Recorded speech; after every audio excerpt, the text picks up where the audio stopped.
Water, the essence of life. But what happens when this vital resource becomes scarce or polluted? Today we navigate the water crisis and explore what we can do to make a difference. Globally, 2.2 billion people lack access to safe water, and 3.5 billion people lack access to a safe toilet. Water scarcity affects 25 countries, housing 1/4 of the global population. But it's not just about quantity. Quality matters too. Deteriorating water quality worldwide is slashing the economic potential of heavily polluted areas. The crisis is more severe in certain regions. The Middle East, North Africa, and South Asia are particularly affected. In the U.S., cities like Houston, Texas, and Jackson, Mississippi have faced significant water crises.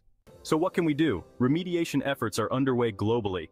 The UN calls for investment in disaster-resilient pipelines, water delivery infrastructure, and wastewater treatment plants.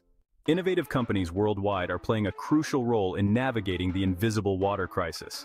They are working tirelessly to improve water supply, reduce wastage, and enhance quality.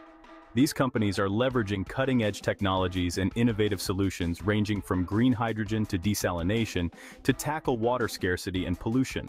For instance, machines that extract water from air, AI sensors that detect pipe leakages, renewable energy-powered desalination plants, and wastewater reuse systems are some of the groundbreaking innovations being developed.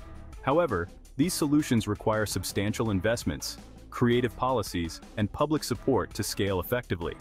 As we face an era of water scarcity, these innovative companies are not just navigating the crisis, but are also paving the way for a sustainable and water-secure future. But we can all play a part, from conserving water at home, preventing pollution, managing stormwater, to engaging with our communities.